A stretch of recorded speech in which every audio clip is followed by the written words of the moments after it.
Welcome back to another episode of Rock Boys Football. Miller Moss makes a statement Wednesday night late, 11:20 Eastern time for the fellas.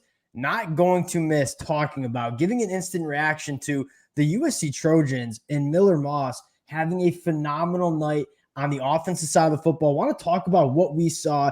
Now, we hopped on earlier today and talked about a few things that we're looking at. The number one thing we talked about, Miller Moss, him making the statement to be the quarterback one heading into the 2024 season. He certainly made that statement. Want to get into some of the things we saw from the Young Bucks on this USC roster heading into 2024. Before we get into it again, just want to say thank you to you guys and a special shout out, as always, to the USC fans. They're a fan base that has rocked with the fellas all year long.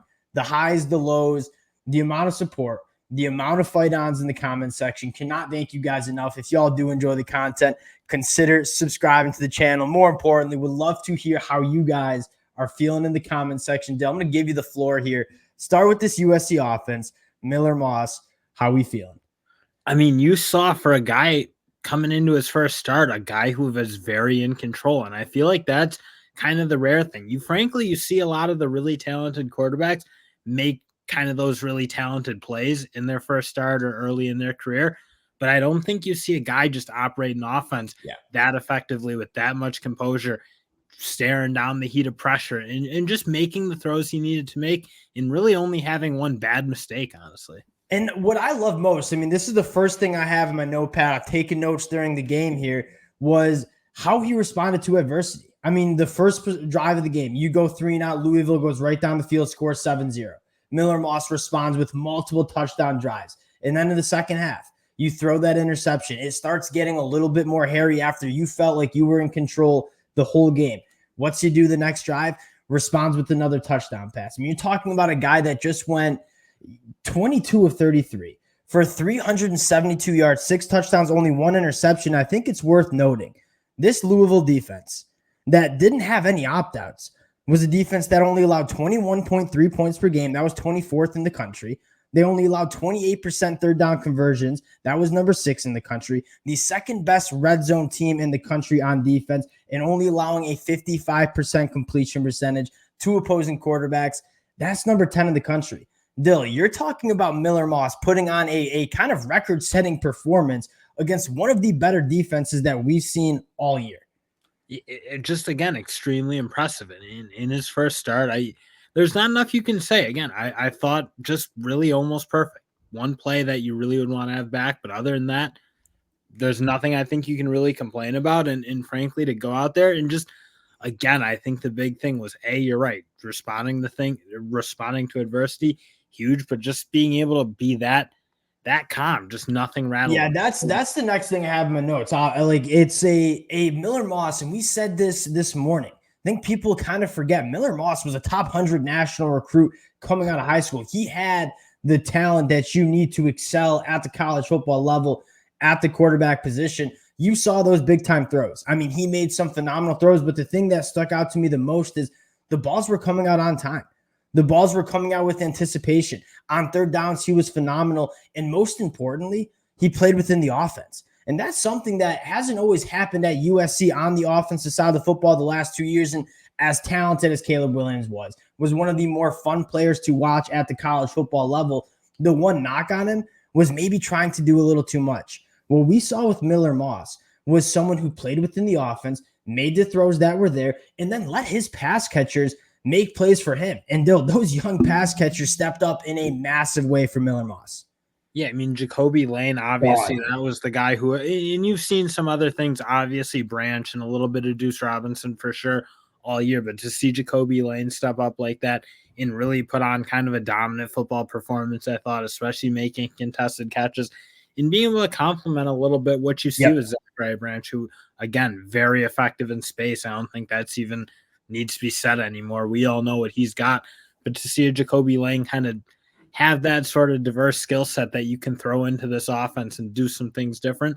And again, I think the big thing is you kind of see what this USC offense can do when it's running the way Lincoln Riley's kind of drawn it up. And if you can stay within the system, and it's not like I mean, Caleb Williams, it's hard to say you shouldn't play the way you play because he's so Yeah. talented, and there's not that many guys who can do it like that.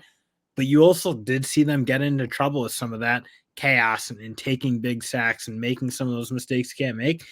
I mean, what Miller Moss did was play exactly within that system, run it like a machine, and you just see, how smart they are. Going back to Miller Moss, one more thing. Like when he saw pressure, I mean, he stood in there and delivered strikes. And he knew when to like kind of fade back and buy himself some time. He was phenomenal under pressure. Like when pockets were breaking down, stepping up, like manufacturing some space in the pocket, manipulating the pocket. That's all stuff that, I mean, for a guy that's making his first career start, he didn't look like it. And I think that's what's most impressive. And you talking about operating the Lincoln Riley offense. That's how it's supposed to look. 9 different players touch the ball in the passing game. And that's, I mean, you picture when Lincoln Riley and this USC offense are operating at full capacity, the playmate all over the field. Playmakers are touching the football. Another guy I want to shout out quickly, and I know bowl games, a lot of times you're talking about the future and what young guys are stepping up. Who's going to be the playmakers in 2024? Taj Washington going over 1,000 yards. Journeyman at USC, one of my favorites. You guys have been listening for the last couple months. You guys know how I feel about Taj Washington. Sticks it out, plays this bowl game, was a massive player to get Miller Moss comfortable in the game. Loved what I saw from Taj Washington. I'm going to be a huge fan of whatever NFL team he ends up landing at. Hopefully my Buffalo Bills grab him.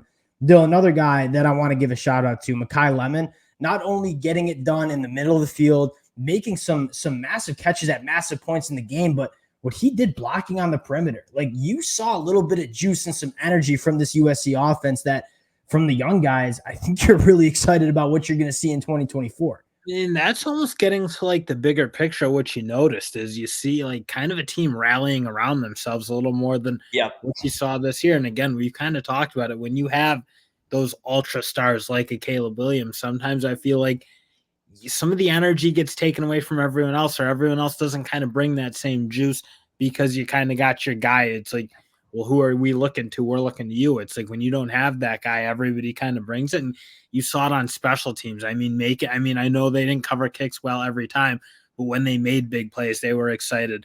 Defense, you saw, I know it's not a huge play necessarily in the scope of the game, but given what you kind of see from USC at times, being able to punch that ball out late, like make those winning plays, not the losing plays, and be excited for one another and kind of have that fiery team mentality that I think everyone who watched USC this year probably you kind of think like we didn't really have that. I think we mentioned this earlier this week, but seeing USC as an underdog, right? They headed into this season returning Heisman Trophy winner, an offense that you had people like me getting up there and saying, oh, nobody's going to stop this offense. It's going to be the best offense that we've seen in the last decade of college football. To see them go into a game as an underdog, getting doubted, you kind of saw the chip on the shoulder, right? You had 24 players that were either in the transfer portal or opted out. They were thin at certain positions. This team played hard. And obviously there are stuff to clean up on the defense, but one thing you can't really knock USC is the effort that they showed on the defensive side of the football. Honestly, on both sides of the football and in special teams. Like this team played hard. It rallied around each other. Now, before we do move to the defense, I do want to give one more shout out. And this morning we talked about what are we looking for from this USC team on offense. We talked about Miller Moss, massive check. Young wide receivers checking up or stepping up, massive check. The last question we had is, what has Elijah Page got for us at the starting tackle position? I thought he was phenomenal. And again, this is a Louisville defense that was sacking the quarterback 8% of the time heading into this. That was top 25 in the country. You have some legit NFL pass rushers on that Louisville defense. And Dill, I thought the true freshman Elijah Page held up. You talk about getting that offensive line right heading into the Big Ten.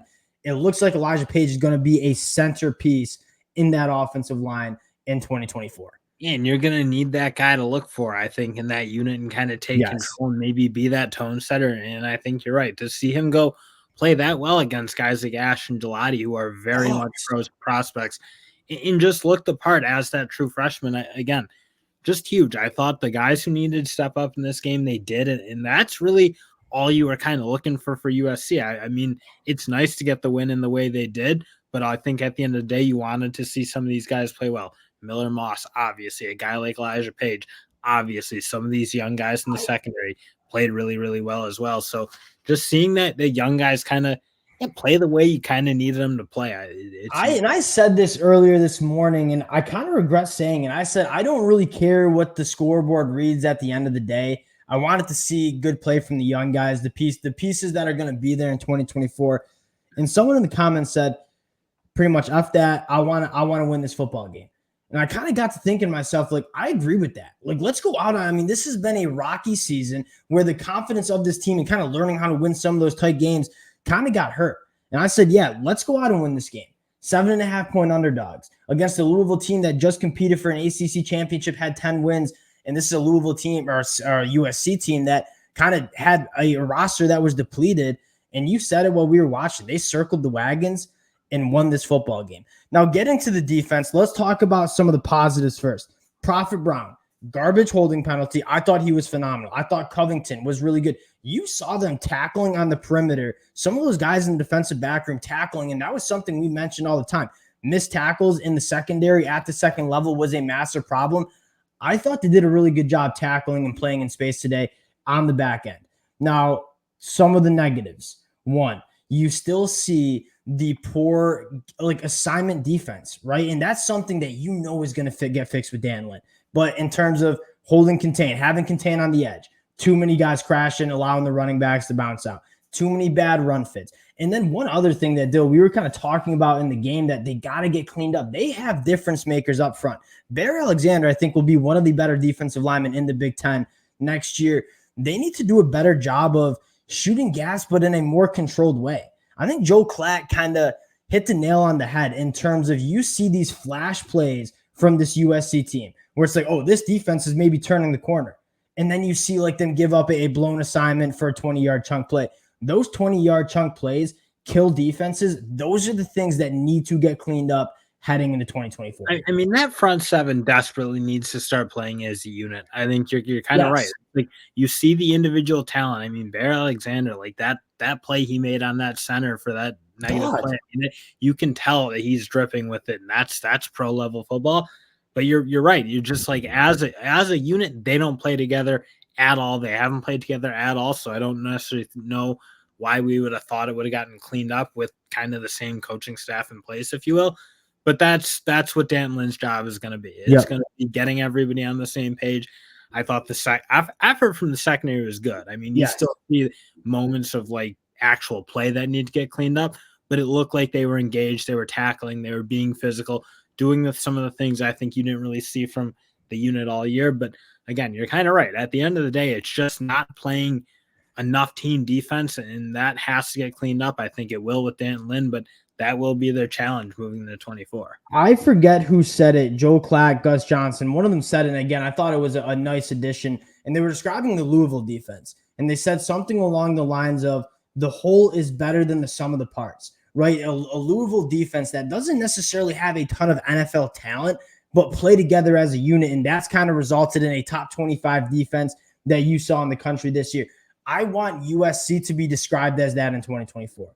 Right. The collection of the parts is better than the individuals on that defense. You got to be playing together. And when it comes together, that's kind of what you're looking for. This defense has talent. You see them win one-on-ones plenty, but you see the blown aside, you see the lack of communication. Dan Lynn fixes that up. And you got a lot of talent coming in the transfer portal. I think there's still a decent amount of talent within this roster. Bear Alexander, Braylon Shelby, couple guys in the back end.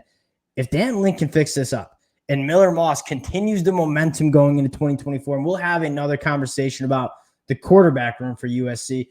This is going to be a team that, coming into the Big Ten, is going to give everyone a run for their money. Extremely happy to see USC end this season on a high note. It's been a rocky year. USC gets it done. We got a lot to talk about in the offseason. Again, USC fans, can't thank you guys enough for rocking with the boys. You guys have shown a ton of support. Appreciate y'all, and we'll talk to y'all later.